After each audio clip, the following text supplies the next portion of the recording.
Hi, hello, namaste. This is Shravani. Welcome to Crunch TV.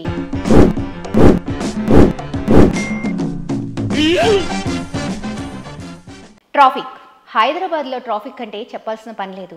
అయితే ఈ traffic నిబంధనల్ని కొంచెం మెరుగుపరచాలి, ట్రాఫిక్ని తగ్గించాలి అని చెప్పేసి మన సీఎం, తెలంగాణ సీఎం రేవంత్ రెడ్డి గారు కొత్త జీవోని పాస్ చేయబోతున్నారు. అదేంటంటే ట్రాన్స్జెండర్స్ని పెట్టేసేయాలి, ట్రాన్స్జెండర్స్ని వాలంటీర్గా, ట్రాఫిక్ వాలంటీర్గా పెడదాము అనే ఆలోచనలో అయితే ఈ మధ్యకాలం జరిగింది, హార్డ్లీ 2-3 డేస్లో. అయితే ట్రాన్స్జెండర్స్ని ఎలా పెడతారు, ఎలా నియమించుకుంటారు, ఎంత శాలరీ ఉంటుంది, అసలు ఎలా జరుగుతుంది వాళ్ళ క్వాలిఫికేషన్ అనేది మాట్లాడడానికి మనతో పాటు ఉన్నారు హర్షిని గారు. అయితే హర్షిని గారు ఏదో జాబ్ లేకుంటే తనకేదో ఫైనాన్షియల్గా ప్రాబ్లం గానో మాత్రం కాదండి. తను ట్రాన్స్జెండర్గా తను ఎంత స్థాయికి వెళ్ళినా సరే నా కింద ఉన్నవాళ్ళు, అంటే తనతో పాటు ఉన్నవాళ్ళు, తనకంటే నీచంగా చూస్తూ ఉన్న వాళ్ళకి కూడా నేను ఒక గుర్తింపు తెచ్చుకున్నాను అని చెప్పేసి తన సత్తాని చూపించడానికి, మాట్లాడడానికి, వాళ్ళ గురించి ఇంతమంది మాట్లాడుతున్నారు కదా, అవన్నీ తప్పు ఏంటి, ఎలా జరిగింది అనేది అన్ని విషయాలు మాట్లాడడానికి మనతో పాటు ఉన్నారు హర్షిని గారు. Hello. Hi. Anyways, congrats. Thank you. Congrats దేనికంటే ఇండియా నుంచి మిస్ యూనివర్స్, మిస్ ఇండియా అని చెప్పేసి చాలా మంది వెళ్తూ ఉంటారు. బట్ మీరు ఇండియా నుంచి ఏం వెళ్తున్నారు ఏంటి, మా వాళ్ళకైతే చెప్పేసేయండి. So I'm representing India in Miss Universe Trans 2024. It's a great honour. ఇండియాని వరల్డ్లో రిప్రజెంట్ చేయటం అనేది నాకు గ్రేట్ ఆపర్చునిటీగా ఫీల్ అవుతున్నాను. So I need all your support, మీ బ్లెస్సింగ్స్, మీ సపోర్ట్ నాకు ఎప్పటికీ ఉండాలని కోరుకుంటున్నాను. Thank you. ఎస్, ఇండియా నుంచి రిప్రజెంట్ అంటే that's not a small thing కదా. సో ఎనీవేస్, సీఎం గారు చెప్పారు, మీరు వినే వింటారు, లాస్ట్ 2-3 డేస్ నుంచి అయితే అదే నడుస్తుంది. ట్రాన్స్జెండర్స్ ని మంచి పోస్ట్ గా, అంటే వాళ్ళు ఎప్పుడు సిగ్గు పడుకుంటూనో లేకుంటే ఒకళ్ళతో మాటలు పడుకుంటూనో ఆ భిక్షాటన అనే దాని దగ్గర నుంచి వాళ్ళకంటూ ఒక జీవితం చూపించాలి అనే ఆలోచన అయితే పెట్టారు. దాని గురించి మీరేమంటారు? ఇది మాత్రం అన్ఎక్స్పెక్టెడ్ హ్యాపీనెస్ అందరికీ, ఓన్లీ ట్రాన్స్ కమ్యూనిటీ వాళ్ళకి. ఎందుకంటే ఒకప్పటి కాలం నుండి స్టిల్ ఇప్పటివరకు కూడా జాబ్స్ కావాలన్నా, ఏదన్నా ఉపాధి అవకాశాలు కావాలన్నా కూడా కోర్టుల మెట్రికి వెళ్ళి, ఆఫీసుల చుట్టూ వెళ్ళి తిరిగి హక్కుని తెచ్చుకున్నదే. కానీ సీఎం గారు తనంతట తానుగా ముందుకొచ్చి ట్రాన్స్ వాళ్ళకి వాలంటీర్స్ జాబ్స్ ఇవ్వాలి అనే ప్రకటన చేయటం అనేది మేము అడగకుండా వచ్చిన వరం అంటారు కదా, లైక్ దట్ ఓన్లీ. సో చాలామంది రాజకీయ నాయకులు వచ్చారు పోయారండి, కానీ మాట నిలబెట్టుకున్న రాజకీయ నాయకుడిగా సీఎం రేవంత్ రెడ్డి గారు చరిత్రలోకి ఎక్కుతారని మా కమ్యూనిటీకి అయితే ముఖ్యంగా దేవుడిలాగా భావిస్తున్నారు. ఎందుకంటే ఎప్పుడైతే క్యాంపెయినింగ్ జరిగిందో, ఫస్ట్ సీఎం అవ్వకముందు ఎలక్షన్ క్యాంపెయినింగ్ జరుగుతున్న టైంలోనే రేవంత్ రెడ్డి గారు ప్రామిస్ చేశారు. సో నేను కనుక సీఎం అయితే కనుక ట్రాన్స్ కమ్యూనిటీ అభివృద్ధికి కృషి చేస్తాను, వాళ్ళ సంక్షేమం కోసం కృషి చేస్తానని మాట ఇచ్చిన సీఎం రేవంత్ రెడ్డి గారు సీఎం చైర్ ఎక్కిన తర్వాత వితిన్ ఫ్యూ డేస్లోనే ఈ ఆపర్చునిటీ అనేది కల్పించడం జరిగింది. సో మన హైదరాబాద్ ట్రాఫిక్ మీరు చెప్పినట్లుగా విపరీతంగా ఉంటుందండి. మెనీ యాక్సిడెంట్స్, కొంతమంది రెడ్ సిగ్నల్ పడంగానే రెడ్లో వెళ్ళిపోతుంటారు, లెఫ్ట్లో పోతే రైట్ వెళ్తారు, ఎన్ని యాక్సిడెంట్స్ అవుతాయి. ప్రాణాలని సైతం అసలు నిర్లక్ష్యం చేసుకుంటూ ట్రాఫిక్ రూల్స్ పాటించకుండా విపరీతమైన ట్రాఫిక్ మంది ఉంటుంది. కానీ అలాంటి ట్రాఫిక్ని నియంత్రించడానికి వాలంటీర్స్గా ట్రాన్స్ కమ్యూనిటీని తీసుకోవటం అనేది ఇట్స్ ఎ గ్రేట్ థింగ్. ఇందులో ఇంకొక విషయం ఏంటంటే, ఏ ట్రాఫిక్ సిగ్నల్లో అయితే చప్పట్లు కొట్టి భిక్షాటన చేస్తారో అదే ట్రాఫిక్ సిగ్నల్లో వాళ్ళకి గౌరవమైన పదవి ఇవ్వటం, జీతం ఇవ్వటం, ఒక రెస్పెక్టబుల్ పొజిషన్ ఇవ్వటం అనేది ఇట్స్ ఎ గ్రేట్ అనమాట. మోస్ట్ ఆఫ్ ది చాలామంది ఇంట్రెస్టెడ్గా ఉన్నారు ఈ జాబ్ చేయడానికి. నేను జాబ్ చేస్తా, నేను అప్లై చేస్తా, ఎలా అప్లై చేయాలి, ఎక్కడ అప్లై చేయాలి, శాలరీ ఎంత ఉంటుంది ఏంటని. ఇప్పటికీ నేను కొన్ని గ్రూప్స్లో ఉన్నా, ట్రాన్స్ కమ్యూనిటీ గ్రూప్లో. ఆ గ్రూప్స్లో డిస్కషన్స్ జరుగుతూ ఉన్నాయి. మెనీ పీపుల్ ముందుకు వస్తున్నారు, మేము జాబ్ చేస్తాను, ఇంట్రెస్ట్ ఉంది అని చెప్పేసి. కానీ ఇంకా కంప్లీట్ డీటెయిల్స్తో నివేదిక ఇవ్వాలని మన సీఎం గారు చెప్పారు కాబట్టి సో శాలరీ ఎంత ఉంటుంది, డ్రెస్ కోడ్ పెడుతున్నట్లుగా చూస్తున్నాము. ఎందుకంటే మనం చూస్తూ ఉంటామండి ట్రాఫిక్ సిగ్నల్, ఆల్రెడీ ట్రాఫిక్ పోలీసులు ఉంటారు, వాళ్ళు యూనిఫామ్ లో ఉంటారు, లాఠీ పట్టుకుంటారు, మైకులు పట్టుకుంటారు, అన్ని పట్టుకున్నప్పటికి కూడా వాళ్ళ మాట వినరు. వాళ్ళు ఇట్లా మైక్ లో చెప్తూనే ఉంటారు, యూనిఫామ్ చేసుకుని ఉంటారు, రెడ్ సిగ్నల్ పడితే ఇట్లా పోతుంటారు, లెఫ్ట్ పోతుంటే రైట్ పోతుంటారు, అట్లా పోతుంటారు. అలాంటప్పుడు ఏ నిబంధనలు లేకుండా, వీళ్ళకి ఏమి ఫెసిలిటీస్ కల్పించకుండా, ఇప్పుడు యూనిఫామ్ లేకుండా, ఇవన్నీ లేకుండా వీళ్ళు జాబ్ చేయాలంటే వీళ్ళ మాట ఎవరు వింటారు?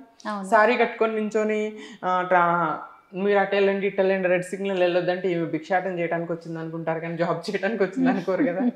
సో అట్లా కొన్ని ఫెసిలిటీస్ అయితే కల్పించాలి అని మా కమ్యూనిటీ నుండి కూడా కొన్ని డిమాండ్స్ వెళ్తున్నాయి. అంటే ట్రైనింగ్ ఏదో ఇప్పిస్తాము అని చెప్పేసి అయితే గవర్నమెంట్ నుంచి చెప్తున్నారు కదా, ట్రైనింగ్ ఉంటుంది, మీకు ఒక ప్రాపర్ డ్రెస్ కోడ్ అనేది ఉంటుంది, అండ్ శాలరీ కూడా ఈ మధ్య కొంతమంది అంటున్నారు ఒక అమౌంట్, అంటే ఒక పర్టికులర్ గా ఒక ఫిగర్ అయితే చెప్తూనే ఉన్నారు, 10 అని 15 అని 20 అని ఇలా జరుగుతూనే ఉంది. అయితే మీ వరకు ఎంత వరకు రీచ్ అయింది అసలు? అంటే కొంతమంది కొన్ని విధాలుగా అంటున్నారు. కొంతమంది 15 to 20 ఉండొచ్చు అంటున్నారు, 20 to 25 ఉండొచ్చు అంటున్నారు, 10 to ఉండొచ్చు అంటున్నారు, క్వాలిఫికేషన్ 10th అంటున్నారు, ఇంటర్ అంటున్నారు. అంటే ఇవన్నీ జస్ట్ డిస్కషన్స్, వాళ్ళ డిస్కషన్స్ లో వస్తున్న మాటలే అని చెప్పుకోవాలి. ప్రాపర్ గా ఎంత ఉంటుంది సాలరీ, క్వాలిఫికేషన్ ఏముండాలి, అసలు ఎలాంటి వాళ్ళ ప్రొఫైల్ ఎలా ఉండాలి, ఇవన్నీ కూడా మనకి జీవో రూపంలో వస్తేనే అది కన్ఫర్మ్ అయినట్టుగా మనం పరిగణించుకోవాలి. ఎందుకంటే సీఎం గారు అనౌన్స్ చేస్తే 3 days అవుతుంది. ఆ 3 days అనౌన్స్ చేసినప్పుడు ఏం చేస్తారంటే దీని గురించిన కంప్లీట్ నివేదిక నాకు 15 days లో ఇవ్వాలి అని చెప్పేసి అధికారులకి తెలపడం జరిగింది. సో ఇప్పుడు ఆల్రెడీ 3 to 4 days అయిపోతుంది కదా, ఇంకొక 10 days లో కంప్లీట్ నివేదిక తెలుస్తుంది. సాలరీ ఎంత ఉంటుంది, వీళ్ళకి యూనిఫామ్ ఏముంటుంది, క్వాలిఫికేషన్ ఏముండాలి, వీళ్ళు ఎలాంటి విధులు నిర్వర్తించాలి, వీళ్ళకు ఉన్నటువంటి విధి విధానాలు ఏంటి, ఇవన్నీ కూడా మనకి ఆ నివేదికలో తెలుస్తాయని అనుకుంటున్నారు. ఎప్పుడైతే ఆ సీఎం రేవంత్ రెడ్డి గారికి ఆ నివేదిక వస్తుందో, అధికారుల నుండి ఆ నివేదిక వస్తుందో, అప్పుడు మనకి కంప్లీట్ జీవో అనేది రిలీజ్ అవుతుంది. ఆల్రెడీ ప్రాసెస్ లో ఉంది.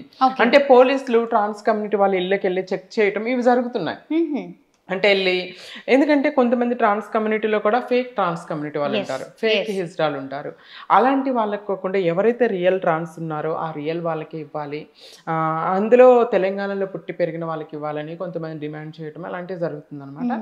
కాబట్టి వీళ్ళు రియలా, ఇక్కడ ఉన్నారు, ఎలాంటి పనులు చేస్తుంటారు, వీళ్ళు ఏం చదువుకున్నారు అనేది దాన్ని బట్టి ట్రాన్స్జెండర్స్ ఎక్కడెక్కడ ఉంటారో అక్కడ వాళ్ళ ఇళ్ళకి వెళ్ళి మన పోలీస్ డిపార్ట్మెంట్ వాళ్ళు ఆల్రెడీ ఎంక్వైరీస్ చేస్తున్నారు. ఆ ఎంక్వైరీస్ అన్ని చేసిన తర్వాత ఒక కంప్లీట్ నివేదిక ఇస్తారు. ఇలా ఉంది ప్రాసెస్, వీళ్ళకి ఇంత శాలరీ అవసరం ఉంటుంది, వీళ్ళకి క్వాలిఫికేషన్స్ తక్కువ ఉండొచ్చు, 10th పెడదామా ఇంటర్ పెడదామా అనేసి ఆ డిస్కషన్స్ ప్రాసెస్లు జరుగుతున్నాయి. కంప్లీట్ ప్రాసెస్ అయిపోయినాక మనకి కంప్లీట్ నివేదిక అనేది ఒక 10 days లో వస్తుందండి. ఈ 10 days లో వస్తుంది. సో ఎంత మందిని భర్తీ చేయాలని ఆలోచన ఉందంటారు? మేబీ ఎవ్రీ సిగ్నల్ లో ఒకరిని పెట్టినా కూడా చాలా పోస్టులు పెట్టే అవకాశం ఉంటుంది. ఎందుకంటే హైదరాబాద్ లోనే మెనీ సిగ్నల్స్ ఉన్నాయి. చాలా మంది విత్ ఇన్ ద కమ్యూనిటీ వాళ్ళు ఏం డిమాండ్ చేస్తున్నారంటే నాట్ ఓన్లీ హైదరాబాద్, మొత్తం తెలంగాణ వ్యాప్తంగా పెట్టాలి అంటున్నారు. ఎందుకంటే తెలంగాణ వ్యాప్తంగా చాలా మంది ట్రాన్స్జెండర్స్ ఉన్నారు. ఓన్లీ హైదరాబాద్ లో పెడితే హైదరాబాద్ లో ఉన్న ట్రాన్స్జెండర్స్ మాత్రమే ఈ అవకాశం ఉపయోగపడుతుంది. అదే తెలంగాణ వ్యాప్తంగా పెడితే తెలంగాణ వ్యాప్తంగా ఉన్న అందరికీ కూడా దీన్ని సద్వినియోగం చేసుకునే అవకాశం ఉంటుంది. సో కాబట్టి తెలంగాణ వ్యాప్తంగా పెట్టాలనుకుంటున్నాం. ఎన్ని పోస్టులు పెడతారు అనేది మనకి కూడా క్లియర్గా తెలియదు. మోస్ట్లీ ఎక్కువ పోస్టులు పెట్టే ఒక మేబీ ఒక 100 అన్న ఉండొచ్చేమని అనుకుంటున్నా. 100 పైనే ఉంటాయేమో అనే ఒక ఆశ అయితే ఉంది. ఎందుకంటే ఎన్ని సిగ్నల్స్ ఉన్నాయి మనం చూడొచ్చు కదా, హైదరాబాద్లోనే మెనీ సిగ్నల్స్ ఉంటాయి. Will see. ఓకే, అసలు హిజ్రా అనే వాళ్ళు చాలా మంది ఫేక్ గా, అంటే కేవలం మా బిగ్ షాట్ చేస్తూ కొంతమందిని బెదిరించో హడలించుకుంటూను డబ్బులు తీసుకునే వాళ్ళని ఎక్కువగా చూస్తున్నాం ఈ మధ్యకాలం సిగ్నల్స్ దగ్గర. అయితే ఒరిజినల్ గా హిజ్రాస్ అనేది ఎలా గుర్తుపడతారు అంటే మీరు చూడొచ్చండి, most of the trans real వాళ్ళు ఏంటంటే కంప్లీట్ అమ్మాయిలాగే ఉంటారు. ఫేక్ ట్రాన్స్జెండర్స్ అంటే ఎవరంటే కొంతమంది అబ్బాయిలే ఈజీ మనీకి అడెక్ట్ అయిపోయి హిజ్రాల్ లాగా వేషం వేసుకొని వాళ్ళు భిక్షాటన ఇవి చేస్తూ దొంగతనాలు చేస్తూ వల్గర్ బిహేవియర్ చేసుకుంటూ 100 రూపీస్ ఇవ్వు 200 500 డిమాండ్ చేసుకుంటూ సిగ్నల్స్లో అడుక్కొని మాయమైపోతుంటారు. అలాంటి వాళ్ళని మీరు ఈజీగా రికగ్నైజ్ చేయొచ్చండి. ఇప్పుడు సిగ్నల్లో మీరు వెళ్తున్నారు, ఎవరైనా వచ్చి మీ దగ్గర భిక్షాటన చేస్తున్నారు, కంప్లీట్ అమ్మాయిలాగా ఉంది, రియల్ హెయిర్ ఉంది, హెయిర్కి స్కిన్ లేదు, ఇట్లా అమ్మాయిలాగా కనిపిస్తుంటారు. వాళ్ళు ఏంటంటే వాడు అమ్మాయి డ్రెస్ వేసుకున్నప్పటికి కూడా విగ్గు పెట్టుకొని అబ్బాయిలాగే ఉంటాడు, అబ్బాయిలాగా ఉంటాడు, మీసాలు ఉంటాయి, చేతులకి హెయిర్, కాళ్ళకి హెయిర్ ఉంటుంది, అబ్బాయిలా కనిపిస్తాడు. People can easily recognise. అబ్బాయికి ఒక డ్రెస్ వేస్తే ఎలా ఉంటారో అలా ఉంటారు. సో రియల్ ట్రాన్స్ అంటే కంప్లీట్ అమ్మాయిలాగే ఉంటారు. స్కిన్ టోన్ కానీ హెయిర్ రియల్ హెయిర్ ఉంటుంది చాలా వరకు మోస్ట్లీ. ఎందుకంటే బై బర్త్ నుండి నేను అమ్మాయిని అని ఫీల్ అవుతారు కాబట్టి అమ్మాయిలాగా రెడీ అవ్వాలి, అమ్మాయిలాగా ఉండాలి అనే ఆశతో కంప్లీట్ ఫీమేల్ లాగా మారుతూ ఉంటారు. వాళ్ళు ఏంటంటే ఈజీ మనీకి అడెక్ట్ అయిన వాళ్ళు అబ్బాయిలు ఏం చేస్తారంటే రోజంతా కష్టపడి పని చేస్తే 400 300 వస్తాయి, లేకపోతే 500 వస్తాయి. నేను రియల్గా చూశాను. ఎంజీబీఎస్ బస్ స్టాండ్లో బస్ కోసం వెయిట్ చేస్తున్నాను, నా దగ్గర వీడియో కూడా ఉంది. బస్ కోసం వెయిట్ చేస్తున్నా, అబ్బాయి డ్రెస్లో వచ్చాడు. బస్ స్టాండ్ పక్కన చెట్లు ఉంటాయి, చెట్లలోకి వెళ్ళాడు, అబ్బాయి డ్రెస్ రివర్స్ ఇప్పేసి ఒక చారీ కట్టుకున్నాడు. అబ్బాయి చెప్పులే ఉన్నాయి. ఈ తలకి విగ్ లాగా పెట్టుకున్నాడు. హెయిర్ అంతా కనిపిస్తుంది, చేతుల నిండా మొహం అంతా హెయిర్ కనిపిస్తుంది. చారీ కట్టుకున్నాడు, వస్తున్నాడు, డబ్బులు అడుగుతున్నాడు, వెళ్ళిపోతున్నాడు. నేనేమన్నా అడిగాను వాళ్ళని, లేకపోతే ఏమన్నా ఇది నిలుద్దామని నాకు భయం వేస్తుంది. వాళ్ళు గ్రూప్ ఆఫ్ పీపుల్ చాలా మంది ఉంటారు, అదొక మాఫియా లాగా. వాళ్ళ మీద పడి కొట్టినా నాకు ఐ క్యాన్ బేర్. నేను చూసి వీడియో రికార్డ్ చేస్తా ఫోన్లో, వీడియో రికార్డ్ చేసి అలా పెట్టాను. కానీ నేను యూట్యూబ్ లో కూడా పోస్ట్ చేస్తాను నా ఛానల్లో, ఫేక్ ట్రాన్స్జెండర్ లైక్ అట్లా. సో ఇలాంటి వాళ్ళు చాలా మంది తయారయ్యారు, వాళ్ళని ఈజీగా కనిపించచ్చు. మీరు ఇందాక అన్నట్టుగా ఫంక్షన్స్ లో గొడవలు చేయటం ఇదంటే there is everywhere good bad ఉందండి. అంటే ట్రాన్స్జెండర్స్ కమ్యూనిటీలో ఉన్న వాళ్ళందరూ ఉత్తములని నేను చెప్పను. వల్గర్ బిహేవియర్ చేసేవాళ్ళు, ఫంక్షన్స్లో గొడవలు చేసేవాళ్ళు, ఎక్కువ డిమాండ్ చేసేవాళ్ళు, వాళ్ళు కూడా కొంతమంది ఉన్నారు. అలా అని కమ్యూనిటీ మొత్తము చెడ్డది కాదు, కమ్యూనిటీలో ఉన్న వాళ్ళందరూ మంచోళ్ళు కూడా కాదు.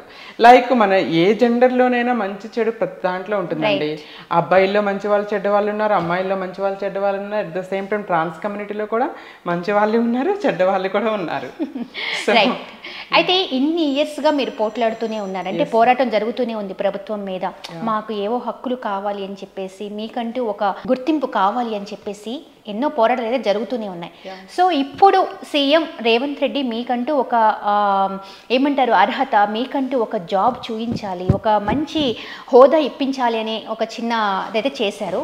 సో దీని మీద రీసెంట్గా అయితే సీఎంని లిల్లీపుట్ సీఎం అని చెప్పేసి రకరకాలుగా అంటున్నారు. దీని మీద మీరేమంటారు? అది ఖచ్చితంగా చేయలేని వాళ్ళు, చేతకాని వాళ్ళు, లేకపోతే అభివృద్ధి వస్తుంటే తట్టుకోలేని వాళ్ళు అనే మాటలేనండి. ఎందుకంటే ఎవరికి మాత్రం భిక్షాటం చేసుకుంటూ అవమానాలు అవహేళనలతో జీవితం గడపాలని ఎవరికి అనిపించదండి. చదువుకొని ఉద్యోగ అవకాశాలు లేక భిక్షాటన చేసుకుంటూ అవమానాల అవహేళనల మధ్యలో జీవితం గడుపుతున్న వాళ్ళకి ఒక అవకాశాలను కల్పించడం, వాళ్ళకి గౌరవాన్ని కల్పించడం తప్పు కాదు కదండి. యాజ్ ఏ చీఫ్ మినిస్టర్గా ఆయన బాధ్యత, తన బాధ్యతని తను నెరవేర్చుకుంటున్నాడు. అలాంటప్పుడు మీరు ఇలాంటి విమర్శించాల్సిన అవసరం ఏముంటుంది? ఏదో అంటారు కదా, సామెతలు ఉంటాయి, చేయటం చేత కాదు చేసే వాళ్ళని ఇట్లా కిందకి లాగుతూ ఉంటారు అన్నట్లుగా. ఇలాంటి విమర్శలు అనేది ప్రతి చోట వస్తూ ఉంటాయండి. కమ్యూనిటీలో, ట్రాన్స్ కమ్యూనిటీలో కూడా పీజీలు చేసిన వాళ్ళు, డిగ్రీలు చేసిన వాళ్ళు, ఫార్మసీలు చేసిన వాళ్ళు చాలా మంది ఉన్నారు. జాబ్స్ కోసం వెళ్ళినప్పుడు నువ్వు ట్రాన్స్, నువ్వేం జాబ్ చేస్తావు, నువ్వు చేయలేవు, వెళ్ళిపో. నేను నా లైఫ్లో రియల్గా నేను ఫేస్ చేస్తానండి. నేను మాస్టర్స్ చేస్తాను, ఎంఏ ఎకనామిక్స్ అయింది నాది. సో దాని తర్వాత నేను సాఫ్ట్వేర్ కంపెనీస్లో ఇంటర్వ్యూకి వెళ్ళినప్పుడు నువ్వు ట్రాన్స్, నువ్వేం జాబ్ చేస్తావులే, నీ నెంబర్ ఇచ్చేళ్ళు, నైట్కి వస్తా అన్న సొసైటీలో మనం బ్రతుకుతున్నాం. సో బీయింగ్ నేను ఇంత చదువుకొని అంటే ఐ మీన్ ఏదొచ్చినా బేర్ చేసే శక్తి సామర్థ్యాలు ఉన్న నాకే ఈ లైఫ్లో ఇన్ని ఫేస్ అయితే సో ఫ్యామిలీ సపోర్ట్ లేక చిన్నప్పుడే ఇంట్లో నుండి గెంటివేయబడ్డ వాళ్ళు, సో జాబ్స్ కోసం వెళ్ళినప్పుడు ఇలాంటి 1-2 ఎదురైనప్పుడు వాళ్ళు ఎలా ఫేస్ చేసి నిలవగలరు? కాబట్టి చదువుకున్నప్పటికీ కూడా జాబ్ అవకాశాలు లేక, ఇలాంటి డిస్క్రిమినేషన్ ఫేస్ చేయలేక భిక్షాటనే చూస్ చేసుకుంటున్నారు. అలాంటి వాళ్ళకి అవకాశం ఇవ్వటం అనేది అది మంచి పనే కదా. చాలామంది సొసైటీలో ప్రశ్నిస్తూ ఉంటారు, బెగ్గింగ్ చేస్తున్నప్పుడు, నువ్వెందుకు అడుక్కుంటున్నావు, పని చేసుకొని బతుకంటారు. నువ్వు ఏదైనా జాబ్ ఇవ్వంటే వాడు రెడీగా ఉంటాడు జాబ్ ఇవ్వడానికి. చెప్పడానికి మాటలు, చేయడానికి పనికిరాదు, మాట వరకే. కానీ సీఎం చేస్తున్నవాడిని చేయనీయకుండా ఇలాంటి విమర్శించడం అనేది కరెక్ట్ కాదని నా అభిప్రాయం. ఓకే, అమ్మ పెట్టదు అడక్క తినివ్వదని లైఫ్. రైట్. పొలిటికల్గా కానీ ఈవెన్ మీకు ఒక నాలెడ్జ్ ఉంది, అందరూ కూడా హిజ్రాలు అంత నాలెడ్జ్ పర్సన్స్ కదా, ఎందుకంటే చదువు దగ్గర కానీ ఎక్కడైనా ఆగిపోతూ ఉన్నారు. వాళ్ళ చదువు వరకు వెళ్ళేసరికి అక్కడ ఎవరో ఒకళ్ళు ఆపడం, మీరు చెప్పిన ఫేసింగ్ ప్రాబ్లమ్స్ అనేది మీరు నిలదొక్కుని ముందుకు వెళ్ళారు. బట్ అందరూ మీలాగైతే చేయలేదు. సో ఇప్పుడు ఉన్న ప్రెసెంట్ సిచ్యువేషన్ హైడ్రా, ఇప్పుడు మీరు సీఎం ఎలా అయితే బాగా చేస్తున్నారు అంటున్నారు, వాట్ అబౌట్ హైడ్రా? మీకు అసలు హైడ్రా గురించి ఏమనిపిస్తుంది? ఈజ్ ఇట్ కరెక్ట్ అనే చెప్పుకోవాలి మేడం. ఎందుకంటే ఇప్పుడు మనం ట్రాఫిక్లు ఇంత దారుణంగా పెరిగిపోవడానికి కారణం ఏంటంటే ఇట్లా గవర్నమెంట్ స్థలాలు, గవర్నమెంట్ పరిధిలో ఉన్నటువంటి స్థలాలన్నింటినీ ఆక్రమించేసి ఇల్లులు కట్టుకొని, బిల్డింగ్లు కట్టుకొని దాని మీద హాయిగా బ్రతికేస్తున్నారు. దానివల్ల ఎవరికి నష్టం జరుగుతుంది? ప్రజలకే నష్టం జరుగుతుంది. ప్లేస్ సరిపోక, రోడ్లకి కన్స్ట్రక్షన్స్కి ప్లేస్ సరిపోక హైడ్రా చేస్తుంది 100% కరెక్ట్ అని నేను భావిస్తున్నాను. ఎందుకంటే అక్రమ కట్టడాలని కూల్చివేయటం హైడ్రా చేస్తున్న గుడ్ థింగ్. అక్రమ కట్టడాలు ఎందుకు వస్తున్నాయి? రోడ్డు పక్కన ఆక్రమించిన స్థలాలు, లేకపోతే ఖాళీగా ఉన్న స్థలాలు, వాటిని కూల్చేస్తున్నాయి. ఇది గవర్నమెంట్ ప్రాపర్టీస్. గవర్నమెంట్ ప్రాపర్టీ అంటే ఎవరిది? ప్రజలది. ప్రభుత్వం ప్రజల ఆస్తి. ప్రభుత్వ ఆస్తి అంటే ప్రజల ఆస్తి. ప్రజల ఆస్తిని ఆక్రమించిన వాళ్ళని అది తీసివేయటంలో తప్పని నేను అనను. It's a good thing. చాలామంది విమర్శిస్తున్నారు ఇన్ని సంవత్సరాలు ఎందుకు కాలేదు అంటే, ఇన్ని సంవత్సరాలు వాళ్ళకి ఏమన్నా గవర్నమెంట్ సపోర్ట్ చేస్తుండొచ్చు. ఇప్పుడు ఉన్న సీఎం కరెక్ట్గా ప్రజలకు న్యాయం చేయాలి, ఎక్కడైతే అక్రమం జరిగిందో ఆ అక్రమాన్ని నిర్మూలించాలని డెసిషన్ తీసుకొని ఉండొచ్చు కదా. అలా విమర్శించే వాళ్ళు ఉన్నారు, పాజిటివ్గా చెప్పే వాళ్ళు కూడా ఉన్నారు. ఏ విషయంలోనండి మనం మంచి చేసినా చెడు చేసినా విమర్శించే వాళ్ళు అయితే ఖచ్చితంగా ఉంటారు. అదైతే నేను హైడ్రా చేస్తున్న పని అయితే నేను అప్రిషియేట్ చేస్తున్నాను. I support HYDRAA. చాలా మంది హిజ్రాల్స్ని నేను చూస్తూ ఉంటాను, రోడ్ మీద చూస్తూ ఉంటాను. అయితే వాళ్ళ బిహేవియరు డిఫరెంట్గా ఉంటుంది, వల్గర్గా ఉంటుంది. అండ్ వాళ్ళు కొంతమంది అంటారు మేము చిన్నప్పటి నుంచి బై బర్త్ ట్రాన్స్జెండర్స్గానే ఉన్న మా హార్మోన్ ఇన్బ్యాలెన్స్ ఇది అని చెప్పేసి కొంతమంది అంటే, కొంతమంది మీరు అన్నట్టుగా డబ్బు కోసమో లేకుంటే ఇతర దందాల కోసమో అని చెప్పేసి తిరుగుతూ ఉంటారు కదా. ఇప్పుడు మీరు ఒక ట్రాన్స్జెండర్గా మారారు, యువర్ ద టోటల్గా fully female? Of course I'm completely female. ఎందుకంటే ట్రాన్స్జెండర్గా సర్జరీ చేసుకుంటేనే ఫీమేల్ అని నేను ఫీల్ అవును. ఎందుకంటే బై బర్త్ చిన్నప్పటి నుండి కూడా నేను అబ్బాయి డ్రెస్లో అబ్బాయి శరీరంలో ఉన్నప్పటికీ కూడా I feel I'm a girl. నేను అబ్బాయి డ్రెస్లో అబ్బాయి శరీరంలో ఉన్నప్పటికీ కూడా నేను చిన్నప్పుడు ఒక అబ్బాయిని చూసినప్పుడు, సాటి అబ్బాయిని చూసినప్పుడు నా ఆపోజిట్ జెండర్ అనిపించేది. లైక్ మీలాంటి అమ్మాయిని చూసినప్పుడు నా సేమ్ జెండర్ అనిపించేది.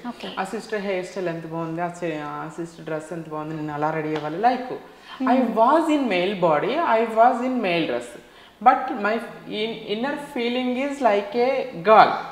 ఐ ఫీల్ అట్లా చిన్నప్పటి నుండి కూడా అమ్మాయిలాగా బిహేవియర్తో ఉండే వాళ్ళే ట్రాన్స్ అనమాట. వాళ్ళని దెర్ ఈస్ ఏ ట్రాన్స్జెండర్స్ కమ్యూనిటీలో కూడా ట్రాన్స్ మెన్స్ ఉంటారు, ట్రాన్స్ ఉమెన్ ఉంటారు.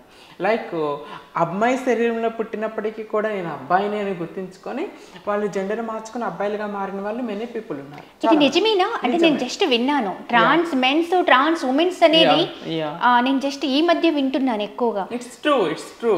యూ కెన్ హైదరాబాద్లోనే మెనీ పీపుల్ ఉన్నారు, నా ఫ్రెండ్సే ఫ్యూ పీపుల్ ఉన్నారు.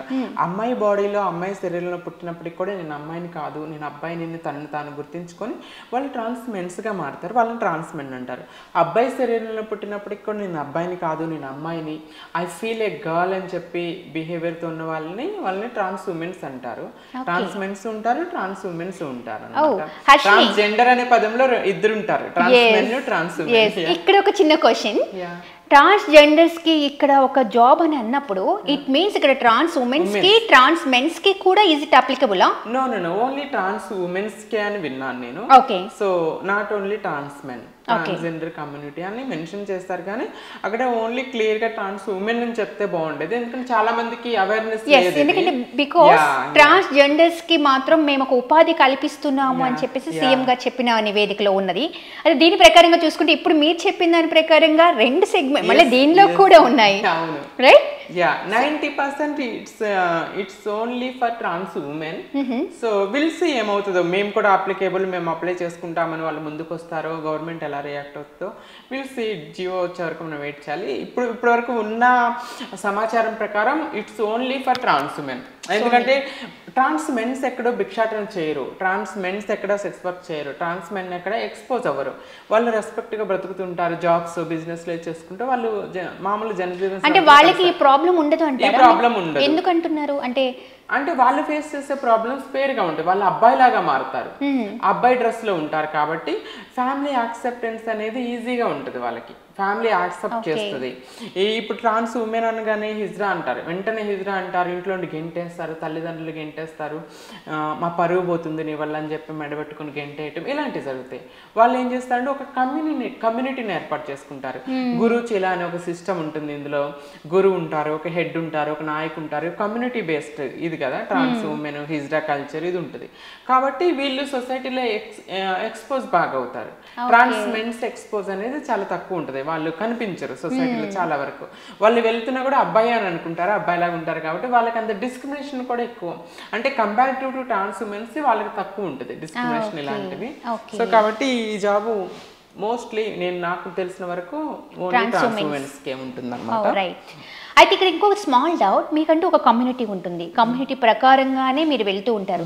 సో ఇక్కడ ఒక హెడ్, అంటే మీరు చెప్పినట్టుగా 1 by 1 ఒక హెడ్ ఉంటారు కాబట్టి ఈ జాబ్ ప్రక్రియ అంటే ఏదైతే ఈ జాబ్ ఉంటుందో దీన్ని ఎవరు సజెస్ట్ చేస్తారు, ఎవరు ముందుకు తీసుకెళ్తారు, వాళ్ళ ప్రకారంగానే వెళ్తుందంటారా? ఖచ్చితంగా వెళ్తుందండి. అంటే ఒక్కొక్క ఊర్లో ఒక్కొక్క హెడ్ ఉంటారు. ఇప్పుడు వరంగల్ ఉన్నారు, ఆమె లైలా ఓర్గంటి అనే అమ్మ ఉంటారు. ఆమె యాక్టివిస్ట్ గా చాలా వర్క్ చేస్తుంటారు. ఆమె అండర్ లో ఉన్న వాళ్ళందరూ చాలా అప్లై చేసుకోవచ్చు. ఇక్కడ హైదరాబాద్ లో కూడా నగ్మా మాలకమ్మ గారు, సిమ్రాన్ మాలకమ్మ గారు, ఆర్తి మాలకమ్మ గారు, లైక్ చాలా లీడర్స్ ఉన్నారు. వీళ్ళు దే ఆర్ డూయింగ్ యాక్టివిస్ట్లుగా కూడా వర్క్ చేస్తున్నారు. మోనాలిసా గారు అని చాలా మంది ఉన్నారు, రచనమ్మ గారు, లైక్ వైజయంతి గారు, ఇలా చాలా యాక్టివిస్టులు ఉన్నారు. సో హిజ్రా కల్చర్ని పారంపర్యాన్ని నడిపిస్తున్న వాళ్ళు కూడా చాలామంది ఉన్నారు. వీళ్ళందరూ కూడా వాళ్ళ అండర్లో ఎవరెవరైతే ఉన్నారో వాళ్ళకి ఇంట్రెస్ట్ ఉన్న వాళ్ళని, ఆమె కింద ఆమె పరివారంలో ఉన్న వాళ్ళందరినీ కూడా ఎవరికి జాబ్ ఇంట్రెస్ట్ ఉందో అని వాళ్ళని ఎంకరేజ్ చేసి ముందుకు నడిపిస్తారు. అప్లై చేసుకుంటారు. చాలామంది అప్లై చేసుకోవచ్చు. అప్లై చేసుకున్న వాళ్ళలో ఏమన్నా ఎగ్జామ్ పెడతారా లేకపోతే మెరిట్లో తీస్తారా అనేది విల్సి గవర్నమెంట్ డిసైడ్ చేస్తుంది. లేకపోతే గవర్నమెంట్ ఏమన్నా కమ్యూనిటీ నుండి ఏమన్నా వాలంటీర్స్లో కొంతమందిని ఒకళ్ళిద్దరిని తీసుకొని మీరు సెలెక్ట్ చేయండి అని చెప్తారా, విల్సి ఏం జరుగుతుంది అనేది. అంటే ఇప్పటి వరకు చూసిన వాళ్ళు ఇప్పుడు మీరే అంటున్నారు వీళ్ళల్లో ఒక గ్రూప్ అనేది ఉంటుంది, వాళ్ళకి ఒక హెడ్ అనేది ఉంటుంది అని చెప్పి, బట్ అయినా సరే బయట తిరిగే వాళ్ళు కొంతమంది దందాలు చేస్తూ ఉంటారు కదా, వాళ్ళని మీ వాళ్ళు ఎప్పుడైనా అపోజ్ చేయడం కానీ అలాంటివి, అంటే మీ మధ్య ఏమైనా గొడవలు లాంటివి జరుగుతూ ఉంటాయా? జరుగుతాయి ఖచ్చితంగా. అంటే వీళ్ళు భిక్షాటనకి వెళ్ళినప్పుడు వాళ్ళు బైరోపిలి అంటారు వాళ్ళని, అంటే అబ్బాయిలాగే ఉంటారు, ఇట్లా శారీస్ కట్టుకొని ఫంక్షన్స్ ఉన్నప్పుడు వచ్చేసి డిమాండ్ చేసి డబ్బులు తీసుకొని వెళ్ళిపోయి మళ్ళీ తర్వాత అబ్బాయి డ్రెస్ వేసుకొని జనజీవన్ స్రవంతిలో కలిసిపోతారు. తర్వాత వాళ్ళని కనిపెట్టలేము మనం. ఎట్లా కనిపెడతాము? ఇప్పుడు ఒక అబ్బాయి ఉన్నాడు, సారీ కట్టుకొని భిక్షాటన చేస్తాడు, దొంగతనం చేస్తాడు, మళ్ళీ అబ్బాయి డ్రెస్ వేసుకొని వెళ్ళిపోతాడు. ఎలా మనం కనిపెట్టాలి? ఎక్కడ ఉంటాడని వెతకలేము, కనిపెట్టలేము.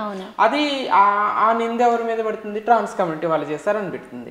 ఇలా దీని గురించి చాలా గ్రూప్స్ లో డిస్కషన్ జరిగినాయి. కమ్యూనిటీలో కూడా ఇలా చేసే వాళ్ళు ఉన్నారండి. వెళ్ళి డిమాండ్ చేసి నాకు 15,000 ఇంత ఇవ్వాలని డిమాండ్ చేసి, ఎందుకంటే నేను పోలీస్ డిపార్ట్మెంట్లో కూడా 1 year కాంట్రాక్ట్ బేసిక్లో వర్క్ చేస్తాను. ఉమెన్ సేఫ్టీ వింగ్లో, లక్డీ కపుల్ ఉమెన్ సేఫ్టీ వింగ్లో, లైక్ ప్రైవేట్ ప్లేస్లో వర్క్ చేస్తాను. నేను వర్క్ చేస్తున్నప్పుడు ట్రాన్స్ వాళ్ళు ఇలా అంత డిమాండ్ చేస్తారు, ఇంత డిమాండ్ చేస్తారా అని చెప్పేసి మా దగ్గరికి కూడా కంప్లైంట్స్ కొన్ని రావటమా ఇట్లాంటివి జరిగినాయి. కాబట్టి అలాంటి వాళ్ళపైన కూడా గవర్నమెంట్ ఏమీ తీసుకోదు. వాళ్ళని కూడా పిలవటం, వార్నింగ్ ఇవ్వటం, చట్టాలు తన పని తను చేసుకుంటూ పోతుంది. కమ్యూనిటీలో ఉన్న పెద్దవాళ్ళు కూడా వాళ్ళ వార్నింగ్ ఇస్తారు, మీరు అలా చేయొద్దు, ఎంత ఇస్తే అంత తీసుకోండి, పెద్దలు సజెస్ట్ చేస్తారు. కానీ ఎన్ని సజెషన్ చేసినా వినని ఎవరో ఒకళ్ళిద్దరు కొంతమంది ఉంటారు కదా, వాళ్ళ వేలో వాళ్ళు వెళ్తారు, మొండి వైఖరిని కంటిన్యూ చేసుకుంటూ వెళ్ళే వాళ్ళు కొంతమంది ఉంటారు. కొంతమంది రియలైజ్ అయ్యి మంచితనంతో ఉండే వాళ్ళు కూడా కొంతమంది ఉంటారు. రైట్. ఇంకొకటి మీ పర్సనలే కావచ్చు, ఇది యాజ్ ఏ ఉమెన్గా అడుగుతున్నాను. ఇప్పుడు మీరు మీ లైఫ్ పార్ట్నర్ని ఎతుక్కుని, అంటే మీరు కూడా ఫిజికల్గా కానీ లేకుంటే మీరు మ్యారేజ్ చేసుకోవాలనే ఆలోచన కానీ, మీ పర్సనల్గా మీకంటూ ఒక లైఫ్ ఉంటుంది కదా, అది మీరు లీడ్ చేయగలుగుతారా? డెఫినెట్లీ లీడ్ చేయగలనండి. ఎందుకంటే I feel I'm a women. So చిన్నప్పటి నుండి నేను అమ్మాయిని అనుకున్నాను. అమ్మాయికి జరిగే ప్రతిదీ నాకు జరగాలని చిన్న ఆశ ఉండదు. ఇక్కడ మీకు చిన్న ఎగ్జాంపుల్ చెప్తా, ఇది కామెడీగా ఉంటుంది. అంటే నేను 11 years ఏజ్ ఉన్నప్పుడు అక్క వాళ్ళకి మెచ్యూర్ ఫంక్షన్ చేస్తాను విలేజెస్లో. అమ్మతో నేను గొడవాడేదాన్ని, నాకెందుకు చేయు, మెచ్యూర్ ఫంక్షన్ చేయండి. ఐ ఫీల్ వాట్ ఎవర్ ఉమెన్కి ఏమేమి జరుగుతుందో అది ప్రతిదీ నాకు జరగాలి అనేది చిన్నప్పటి నుండి నా కోరిక. చిన్నప్పుడు స్కూల్కి అక్క బట్టలు వేసుకొని వెళ్తాను, గొడవ చేసేదాన్ని, అమ్మ నన్ను ఒప్పుకునే వాళ్ళు కాదు. అక్కడితో నేను ఆగేదాన్ని కాదు. స్కూల్ నుండి రావటం అబ్బాయి డ్రెస్ ఇప్పేసి ఇసురేసేసి అక్క గమలు వేసుకొని మురుసుకుంటూ తిరిగేదాన్ని. నాకు 11 years వచ్చినప్పుడు ఇట్లా అక్క వాళ్ళకి జరుగుతుంది, నాకెందుకు చేయరు, నాకు పసుపు ఎందుకు పెట్టరు, నాకు అది ఎందుకు చేయరు అని గొడవ. యూనో అప్పుడు నేను చిన్న 11 years 12 అప్పుడు చంటి సినిమా కొత్తగా వచ్చింది. చంటి సినిమాలో మీనా గారు తాడాట ఆడుతూ కింద పడిపోతే ఆమెకు ఫంక్షన్ చేస్తారు. నేను కింద వాళ్ళు లేదని నాకు ఫంక్షన్ చేయట్లేదు అని చెప్పేసి తాడాట ఆడుకుంటూ పోయి కింద దగ్గర, అమ్మ నేను కింద పడిపోయా, నాకు ఫంక్షన్ చేయాలి. లైక్ ఇట్స్ లైక్ ఏ ఫన్నీగా ఉండొచ్చు, కానీ యూ కెన్ ఇమాజిన్ నాకేమి తెలియని వయసులో కూడా నేను అమ్మాయిని అనే నా స్ట్రాంగ్ ఫీలింగ్ ఎంత స్ట్రాంగ్గా ఉందో చూడొచ్చు. ఆ ఫీలింగ్ అనేది I feel I'm A girl. నాకు అమ్మాయికి జరిగే ప్రతిదీ కావాలనుకుంటుంది. కాకపోతే బికాజ్ ఆఫ్ నా బాడీ, మేల్ బాడీలో ఉండటం వల్ల అవేమీ జరగలేకపోయింది. కానీ ఇప్పుడున్న టెక్నాలజీ ప్రకారం సర్జరీస్ చేసి, ఒకప్పటి కాలంలో సర్జరీస్ లేవు. ట్రాన్స్ కమ్యూనిటీ వాళ్ళంటే రాజుల దగ్గర చెలికత్తల్లాగో లేకపోతే మంత్రస్థానుల్లాగానో ఇట్లా ఏదో చిన్న చిన్న పనులు చేసుకుంటూ సర్జరీ లేక పెళ్లి లేకుండా ఒక రిలేషన్ లేకుండా ఉండేవాళ్ళు. ఇప్పుడు ఏంటంటే టెక్నాలజీ డెవలప్ అయింది కాబట్టి అన్ని సర్జరీస్ అవుతుంది. I'm done my complete female surgery. నేను సో ఢిల్లీలో డాక్టర్ నరేంద్ర కౌశిక్ గారి దగ్గర నేను కంప్లీట్ ఫీమేల్ సర్జరీ చేసుకున్నా. I feel I'm a complete female now because ఎందుకంటే మీరు పెళ్లి చేసుకున్నాక మీ భర్తతో ఎలా ఫిజికల్గా ఉండగలరో ఐ కెన్ సేమ్. ఒక భార్య భర్తకి ఎలా ఫిజికల్ నీడ్ ఇవ్వగలదో నేను కంప్లీట్ ఇవ్వగలను. నాకున్న ఒకే ఒక డిఫెక్ట్ ఏంటంటే ఐ కాంట్ గివ్ బర్త్. ఎందుకంటే నాకు క్యారీ బ్యాగ్ ఉండకపోవటం వల్ల నేను పిల్లల్ని కనలేను. సో పిల్లల్ని కనలేనంత మాత్రంలో ఆడవాళ్ళు కారు అని అనలేము కదండి. అంటే కొంతమంది పిల్లలు కనలేని అమ్మాయిలు కూడా కొంతమంది ఉన్నారు. ఈ మధ్యకాలం చాలా ఎక్కువగా కూడా ఉన్నారు. చాలా కనగలిగే శక్తి ఉన్నప్పటికీ కూడా గ్లామర్ కోసం కనలేక సర్వగసిలా చేసుకునే వాళ్ళు చాలా మంది ఉన్నారు. ఐ వాంట్, నాకు కనాలని ఉంది కానీ దేవుడు నాకు అదృష్టాన్ని ఇవ్వలేదు. కాబట్టి నేను అమ్మాయిని అనుకుంటున్నాను, నేను పెళ్లి చేసుకుంటాను, ఒకవేళ భర్తతో హ్యాపీగా లైఫ్ లీడ్ చేయాలని కోరిక, ఆశ చిన్నప్పటి నుండి నాకు డ్రీమ్స్ అనుకోవాలి. యూనో చిన్నప్పుడు స్కూల్కి వెళ్ళే వయసులో నా భర్త వస్తే, అంటే మా సిస్టర్స్ కజిన్స్ రిలేటివ్స్ చూసుకుంటారు భర్తని, వీళ్ళు ఏం చూసుకుంటున్నారు, నేను నా భర్తని బాగా చూసుకోవాలి, మా ఆయన ఆఫీస్ రాగానే తనకి ఇష్టమైన వంటలు వండి పెట్టాలి, నన్ను మెచ్చుకోవాలి, నేను మురిసిపోవాలి. లైక్ ఎవ్రీ గర్ల్స్ డ్రీమ్ కదా బిఫోర్ మ్యారేజ్. ఆఫ్టర్ మ్యారేజ్ నా భర్తతో నేను ఇలా ఉండాలి, భర్తతో టూర్స్కి వెళ్ళాలి అట్లా. So I have my dreams. నేను కూడా పెళ్ళి అయ్యాక నా భర్తతో అలా ఉండాలి, ఇలా ఉండాలి అని డ్రీమ్స్ ఉండేవి. బట్ ఒక ఏమంటారు వల్గర్ రిలేషన్షిప్ అంటే ఐ హ్యాడ్ బ్యాడ్ పాస్ట్ అనమాట. ఒక 4 years ఒక రిలేషన్షిప్లో ఉన్నా. ఆ రిలేషన్షిప్ మాది పెళ్ళి వరకు వచ్చి బ్రేక్ అయింది. సో ఇప్పుడు పెళ్ళి భర్త అనే ఆశ అయితే లేదు. But I became a daughter. So చిన్నప్పటి నుండి నేను అబ్బాయి శరీరంలో పుట్టినప్పటికి కూడా నేను అమ్మాయిని అవ్వాలి, అమ్మాయికి జరిగే ప్రతిదీ నాకు కావాలని కోరుకున్నప్పుడు కంప్లీట్ అమ్మాయి ఏంటంటే ఒక డాటరు, ఒక సిస్టరు, ఒక వైఫ్, ఒక mother. So I became a daughter, I became a sister. So if I don't became a wife also I can be a mother. వైఫ్గా ఉండాలి, భర్త పిల్లలతో ఉండాలనే ఆశ కోరిక ఉంది. ఎందుకంటే ఒక బ్రోకెన్ రిలేషన్షిప్ నా దగ్గర ఉంది కాబట్టి, ఒకరిని నమ్మి మోసపోయాను కాబట్టి అది చాలా హార్ట్ బ్రేకబుల్. ఆ పాస్ట్లో నుండి బయటికి రావడానికి నాకు చాలా టైం పట్టింది. అంటే నేను కంప్లీట్ డిప్రెషన్లోకి వెళ్ళిపోయాను. సైకియాట్రిస్ట్ దగ్గరికి కూడా వెళ్ళాల్సిన పరిస్థితి వచ్చింది నాకు. సైకియాట్రిస్ట్ దగ్గరికి వెళ్ళి మూవ్ ఆన్ అవ్వడానికి it's taken long time. So మళ్ళీ ఒక అన్హెల్దీ రిలేషన్షిప్లోకి వెళ్ళి లైక్ మళ్ళీ బ్రేక్ అయ్యే సిచ్యువేషన్ నాకైతే లేదు. అంటే ఒక అబ్బాయి వచ్చి యూనో కదా సిచ్యువేషన్స్ ఎలా ఉంటాయి అంటే, మనం ఒంటరిగా ప్రయాణం చేస్తున్నాము, ఏదో నడుచుకుంటూ వెళ్ళిపోతున్నా మన మార్గంలో సడన్గా ఒక మనిషి వస్తాడు, చేయి పట్టుకొని కబుర్లు చెప్పుకుంటూ, ఆ టైం తెలీదు వెళ్తా, సడన్గా వదిలేసి వెళ్ళిపోతే అక్కడ నుండి మన అడుగు ముందుకు పడదు. లైక్ నేను ఫేస్ చేస్తాను ఆ సిచ్యువేషన్. మళ్ళీ లైఫ్లో అది ఫేస్ చేయకూడదు, అలాంటి రిలేషన్ వద్దనుకుంటున్నాను. ఇన్ కేస్ లైఫ్ లాంగ్ నాకు తోడుంటాడు, నన్ను వదిలిపెట్టి వెళ్ళడు అని ఒక నమ్మకం కలిగితే పెళ్లి చేసుకుంటాను. లేదంటే నేను కొంచెం అంటే ఇప్పుడు సక్సెస్ దారిలో ఉన్నా, ఒక సక్సెస్ వచ్చిన తర్వాత, ఒక ఫైనాన్షియల్గా సెటిల్ అయిన తర్వాత నేను ఒక బేబీని అడాప్ట్ చేసుకోవాలనుకుంటున్నాను. బేబీని అడాప్ట్ చేసుకొని I can be a mother, ఒక అమ్మలాగా కూతురు ఏదైనా. ఎందుకంటే నాకు ఏ తల్లి ప్రేమ అయితే దూరమైందో ఆ తల్లి ప్రేమని నేను ఒక అనాథ పిల్లకి ఇవ్వాలనేది నా కోరిక. బిగ్ బాస్కి మిమ్మల్ని ఇన్వైట్ చేశారు, మీకు ఆఫర్ వచ్చింది అని నేను విన్నాను. Is it right are wrong? Offer అంటే కాల్ వచ్చింది మ్యామ్. సో అన్ఫార్చునేట్లీ ఈ సీజన్కి మిస్ అయ్యాను. హోప్ఫుల్లీ నెక్స్ట్ సీజన్కి వెళ్తానేమో, చూద్దాం. Hope bus everything will be fine. అంటే బిగ్ బాస్ అనేది ఒక గుడ్ ప్లాట్ఫామ్ అండి. అందులో అది రియాలిటీ షో. మన నాట్ ఓన్లీ తెలుగు ఇండస్ట్రీ, మన ఇండియా లెవెల్గా వరల్డ్ వైజ్గా బిగ్ బ్రదర్ అని మనకి వేరే కంట్రీస్లో కూడా వస్తుంది. సో బిగ్ బాస్ అనేది ఇండియా లెవెల్లో మెనీ లాంగ్వేజెస్లో ఉంది. తమిళ్లో, కన్నడలో, మలయాళం, మరాఠీలో, హిందీలో, తెలుగులో అన్ని లాంగ్వేజెస్లో super hit show Bigg Boss అనమాట. ఇందులో ఆపర్చునిటీ వస్తే ఖచ్చితంగా వెళ్ళాలనే కోరిక అయితే నాకుంది. బట్ ఈ సీజన్కి నేను మిస్ యూనివర్స్ ట్రాన్స్కి వెళ్తున్నాను కాబట్టి ఈ సీజన్కి నేను అవైలబుల్గా లేకుండా, హోప్ఫుల్లీ నెక్స్ట్ సీజన్లో మన తెలుగు ప్రజలు నన్ను చూస్తారేమోనని, బిగ్ బాస్లో నేను ఉంటానేమో అని నేను అనుకుంటున్నా. Will see. అంటే నెక్స్ట్ సీజన్కి ఆ అవైలబిలిటీని బట్టి, వాళ్ళ రిక్వైర్మెంట్స్ని బట్టి సో నీడ్ ఉంటే నన్ను తీసుకుంటే ఖచ్చితంగా నేను నెక్స్ట్ సీజన్కి వెళ్తాను. ఎస్ ఎనీవేస్ ఖచ్చితంగా మీరు నెక్స్ట్ సీజన్ మీరు అనుకున్నట్టుగా ఫుల్ఫిల్ అయితే అవ్వాలి మీ dream. thank thank you so much Harshini, such a valuable time. And చూసారు కదా, ట్రాన్స్జెండర్ అంటే ప్రతిసారి ఆ భిక్షాటన చేయడమే, లేకపోతే మాకంటూ ఏదీ లేదు అనే స్టేజ్ నుంచి ఎన్ని ఉన్నా దాటుకొని నేను ముందుకు వెళ్ళగలను, నా మన స్వశక్తిగా ముందుకు వెళ్ళి ఎవరు ఏం చెప్పినా ఎవరు ఏమన్నా నేను చెయ్యగలను అనే పట్టుదల కృషి ఉంటే ఖచ్చితంగా సాధించగలరు అని చెప్పేసి ఇక్కడైతే ప్రూవ్ చేశారు. Hats off. Thank you. అందరికీ నమస్కారం, నేను మీ హర్షిని. క్రంచ్ టీవీని సబ్స్క్రైబ్ చేయండి, లైక్ చేయండి, షేర్ చేయండి, సపోర్ట్ చేయండి. Thank you.